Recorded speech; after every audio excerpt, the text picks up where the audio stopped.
On today's episode, Steph Curry talks retirement. So what does the future hold for the golden trio of he, Klay Thompson and Draymond Green?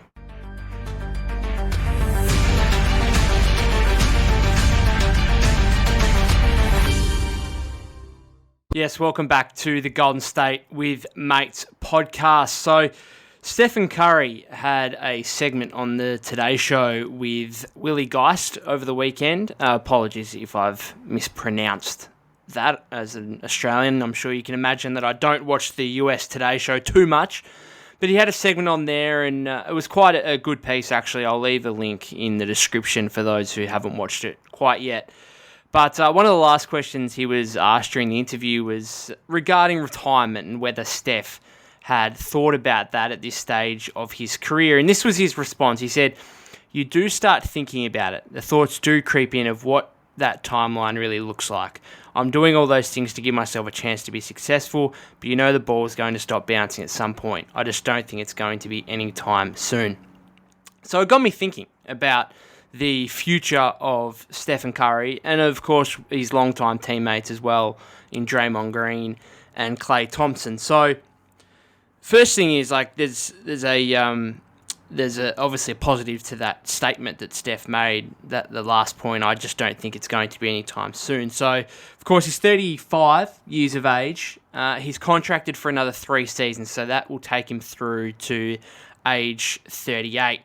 Is that going to be it for Steph Curry? I don't think so. I don't think he thinks so.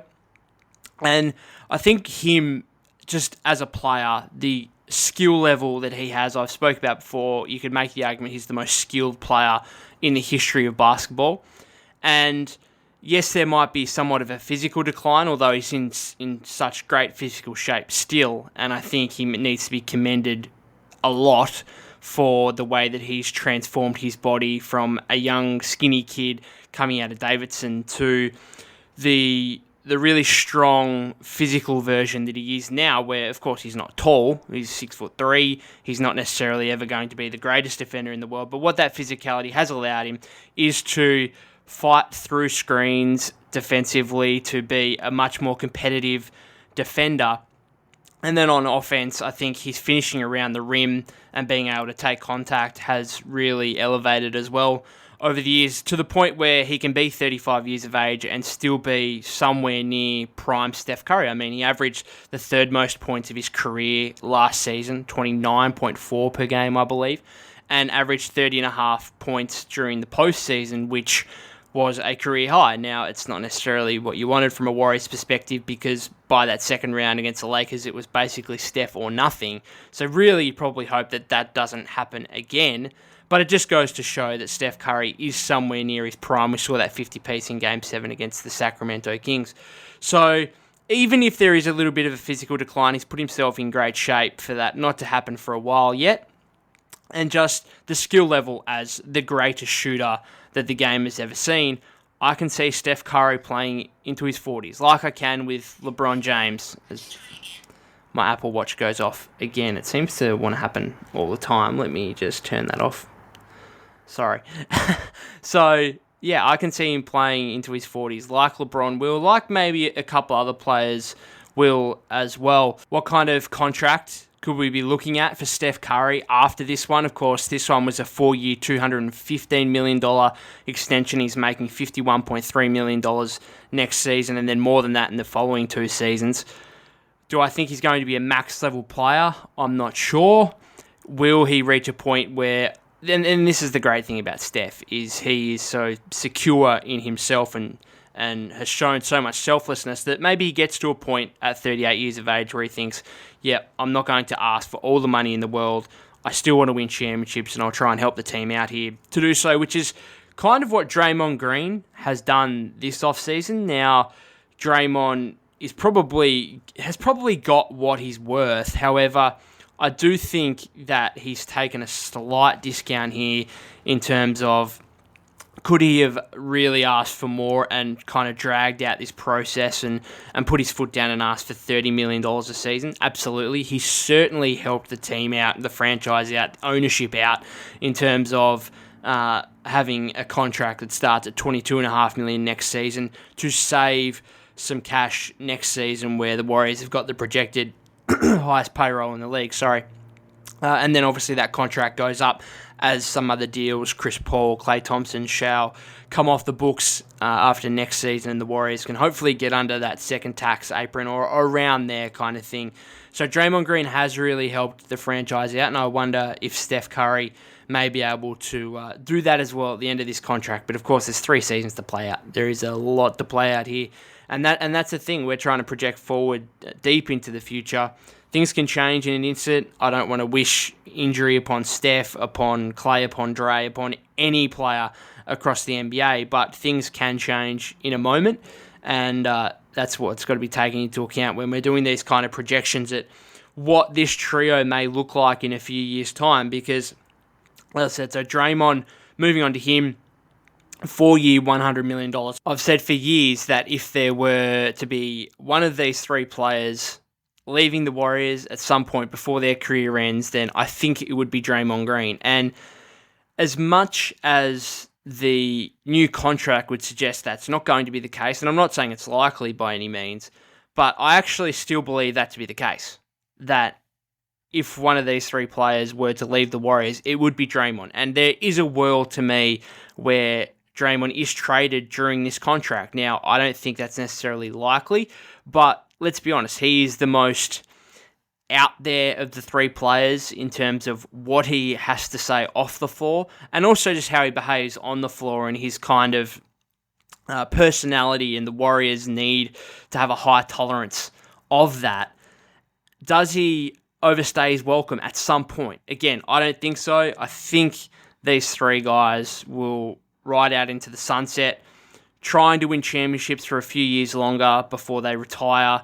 I'm not saying it's necessarily going to be together, but I do think they will remain Warriors for life, and I think most people would probably believe that. Is that a good thing for the Warriors? I know a lot of fans who are very happy that they re-signed Draymond Green in the thought that, hey, if you've got Steph, Klay, and Dre all aging, the chance of you winning a championship are very low. I think there will come a point where that occurs. As a Warrior fan, I'm optimistic that there's a couple of more years here where, as I said, Steph is close to, or even you could arguably say in his prime, and then Draymond and Klay are close enough to their prime still where they can compete for championships over the next couple of seasons. But there will come a point, and that's why we're trying to project forward here into seeing what could happen. But I do see a world in which Draymond Green is traded at some point in this deal. 4-year, $100 million, that's a long time. That's going to take him out to age 37. And honestly, it could be Dre's last contract. It really could be. The way he plays, a really physical style of play, I think we have seen slight glimpses of decline, specifically offensively. Defensively, he's still one of the best defenders in the league. But I do think that at the conclusion of this contract, Draymond is probably a mid-level exception guy at best at 37. Now, a mid-level exception by that season could be 15, 16 million. So it's probably not even that. It's probably more so like veteran minimums at that point. A couple of $1 million, $3-4 million. And I do think if he does last his contract at the Warriors, I do think that means he's a Warrior for life, because I cannot see Draymond ring chasing. I mean, he's already got 4. I cannot see him ring chasing at 37 years of age after being a Warrior for 15 years. I don't think that's going to happen. So, yeah, it's going to be interesting to see how the 4 years pans out. And if the Warriors' tolerance level of Draymond continues, or we do reach a point where it's best for the franchise and him to kind of part ways. So Klay is the most interesting one here, because he is obviously the player with the least amount of years left on his contract. He signed a 5-year max deal, obviously, in the 2019 offseason. That was soon after the obviously devastating ACL that he had in the 2019 finals. He then had a torn Achilles after that. He's come back, won a championship in 2022. Really inspirational comeback, really. And then obviously last season was good. Averaged nearly 22 points a game, 41.9% shooting from three-point range. Offensively, really good. defensively, there's been a clear step back, and I don't think that's any surprise to anyone. Like, those two major injuries, of course, you're going to lose some lateral quickness. Of course, you're going to lose the capacity to be able to chase young, fast guards around on the perimeter. Now, his 6'7" frame, I think he's quite fortunate that he's actually, he's got a solid frame, which allows him to probably guard up to more 3s and 4s, where that's more suited to him nowadays. As I said, he's not necessarily the on-ball perimeter defender that you want. Fortunately, the Warriors have got Gary Payton II, Andrew Wiggins, Jonathan Kuminga, who can do that for him. So defensively, definitely taking a step back, which ultimately means that he's no longer worth the $43.2 million that he's going to be getting in the final year of his deal next season. If you haven't checked out the Hoop Collective's latest podcast with Brian Windhorst, Tim McMahon, and Tim Bontemps, I suggest doing that because they go through all the players that are extension eligible this offseason, which includes Klay. And so he's eligible for a 4-year, $224 million extension this offseason. If there's one thing you can guarantee, it's that he won't be getting that. Absolutely. So there's no doubt here, it's no surprise to anyone that Klay is going to have to take a major, significant pay cut here to remain with the Warriors long term. What does that look like? Well, I think, again, check out that episode of the Hoop Collective if you haven't already, but they reiterated, and many people have spoken about the fact that it's going to have to be around the Draymond number, 4 years, 100, maybe a little bit more than that. But I think it was Tim McMahon, one of the Tims on that podcast, said that if you're Draymond and Klay all of a sudden gets 30, 35 million, I think you'd be looking sideways at Mike Dunleavy Jr. in the front office and being like, hang on a second, what's going on here? Why is Klay worth 10 million or 10 million plus more than what I am? And so if he does get more than Draymond, I do think it would be ever so slightly more, and you'd probably be looking, I think the Wiggins number 4 year 109, because I don't think Klay should be getting paid more than Wiggins. And so if Wiggins is 4 years 109 last offseason, then I would say Klay should be 4 years 109. Now, I know the salary cap is going up every season and whatnot, so maybe it's even slightly, maybe it's 4 years 115, something like that. But I would, around that 4 year 100, 4 year 110 range is, I think, what Klay is probably worth at this point and what he's going to have to accept. Now, that's a huge pay cut, really. Like, he's making nearly 20 million more. In fact, he's making more than 20 million than Draymond next season. Draymond's going to be on 22.5 and Klay's going to be on 43.2. That's ridiculous. That is honestly ridiculous. And I've had a couple of articles on Blue Man Hoop over the last couple of days, one looking at the three most underpaid players on the Warriors, looking at the three most overpaid players on the Warriors, which I spoke about in a recent episode as well. So this is going to be nothing new to you if you listen to that one, but Klay is quite clearly overpaid, and if he wants to remain a Warrior long term, which I think he does obviously want to, then he's going to have to accept less than $30 million a year, something closer to $25 million a year. And I think that will happen, right? I don't think Klay Thompson is going to leave anywhere because who is going to be offering him anything more than 25, maximum $30 million a season? I just don't see a market out there for him where that becomes the case.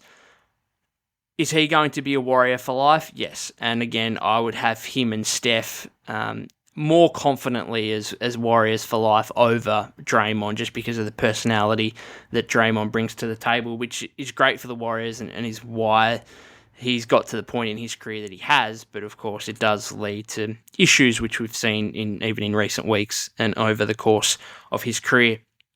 The big thing for me here as we move forward is how the Warriors manage the younger players, of which there's only a couple left now, like Kuminga and Moody specifically. And I think Kuminga is the main one here.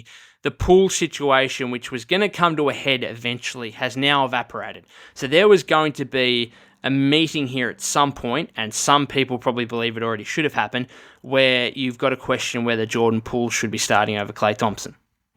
Now, the Warriors have eliminated that issue by trading JP for Chris Paul. And I don't think anyone's going to be arguing that Chris Paul should be starting over Klay Thompson.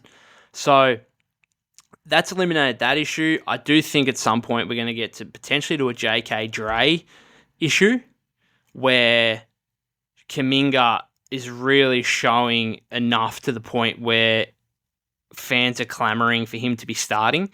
And I'm not saying that's going to happen next season, but it could happen in the future at some point. Maybe Moody takes a significant step by not next season necessarily, but his fourth season. Or if they re-sign him and keep him around longer term, his fifth season. And all of a sudden we're getting to a point where we're saying, well, Moody needs to be starting over Klay. And that's the other thing that the Warriors need to kind of think about in terms of the contract for Klay. And what I'm sure they've done for Draymond is they've probably thought to themselves, look, by 36, 37 years of age, do we think Draymond Green's going to be starting for us? Probably not. And so him making $27, $28 million, I know that seems high for a bench player right now. Like Chris Paul's making $30.8 million, assuming he's going to be the sixth man next season. That seems really high for a bench player. But with the way the salary cap is moving and the whole CBA and everything, in a couple of years' time here, I don't think it's going to be that outrageous for good bench players to be making $25 million a season. I really don't think it's going to be. But I do think the Warriors will have put that into calculations with Draymond and with Klay here. And they're not necessarily going to have the discussion with Klay unless it really has to be had over the next 12 months.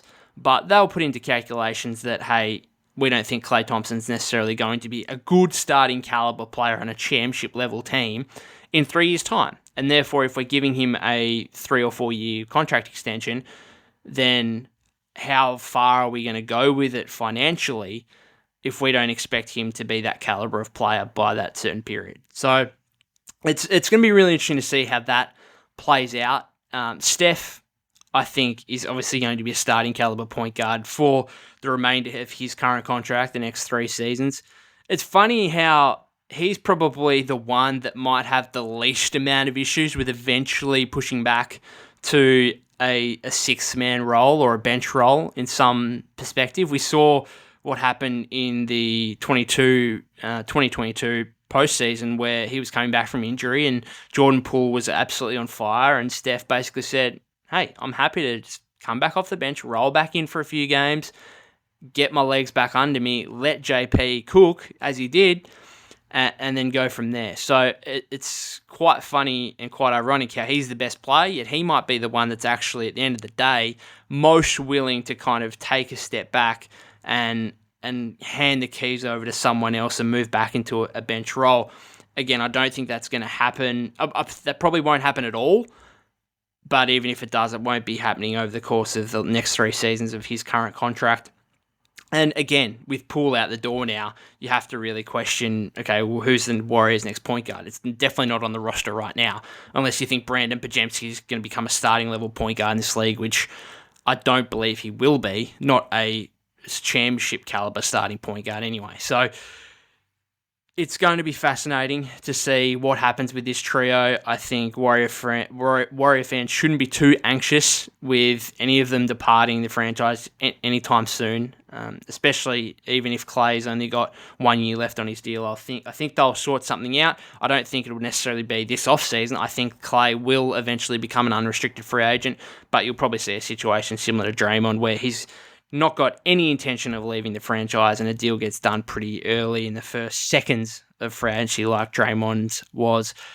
That'll be it for today's episode, guys. Obviously not too much to talk about this time of the offseason, but I thought I'd just delve into the golden trio of Steph, Klay and Dre and just talk about their futures and where they lie, with Steph having talked about his retirement on the Today Show, as I said. This will be up on YouTube. Subscribe to us there. Follow us on Spotify, Apple Podcasts. Follow me at POC252 on Twitter. Leave some comments for me on YouTube. You can tweet me, do whatever. Love to hear your thoughts, and I can share them on the podcast as well if you wish. Other than that, guys, I'll be back later in the week for another episode. So till then.